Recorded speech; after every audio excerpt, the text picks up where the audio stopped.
तो मैं समझता हूं कि आज हम इतने सक्षम हैं, हमारी सेना इतनी सक्षम है, पूरा प्रतिपक्ष जब साथ में है तो किसी दूसरे की पंचायती नहीं होनी चाहिए। और जो आतंकवादियों को पनाह दे रहा है या जो आतंकवाद पनपा रहा है और हमारे लोगों की, निर्दोष लोगों की हत्याएं कर रहा है, तो वो उसका बदला भी पूरी तरीके से लिया जाना चाहिए और भविष्य में इस प्रकार की कोई पुनरावृत्ति नहीं हो, ये सुनिश्चित करना चाहिए। क्योंकि देखिए, इंदिरा जी ने आपको पता होगा कि पाकिस्तान के 2 टुकड़े करते और बांग्लादेश बना दिया था। तो मैं समझता हूं कि हिंदुस्तान को कम करके कोई दुनिया में कोई भी देश अगर आंक रहा है तो वो गलती कर रहा है। हिंदुस्तान किसी भी रूप में कम नहीं है।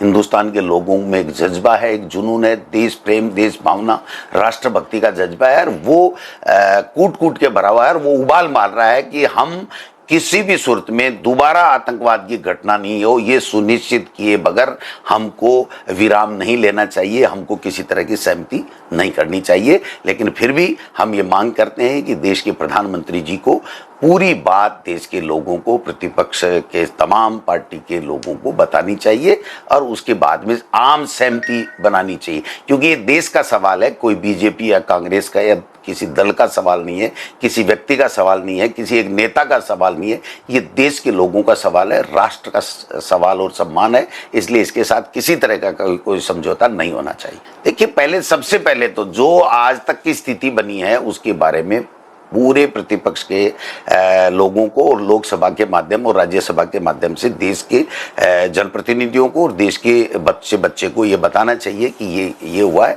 और आगे से क्या कार्य योजना सरकार ने बनाई है कि दोबारा इस तरह की आतंकवादी घटना नहीं होगी। ये सुनिश्चित करना जरूरी है, ये सुनिश्चित, इसका बदला और आगे की आतंकवादी कोई भी इस तरह की कायरतापूर्ण कार्रवाई नहीं की जाएगी, हमारे हिंदुस्तानी का एक का भी निर्दोष का खून नहीं बहेगा, ये सुनिश्चित आज देश का आम नागरिक चाहता है।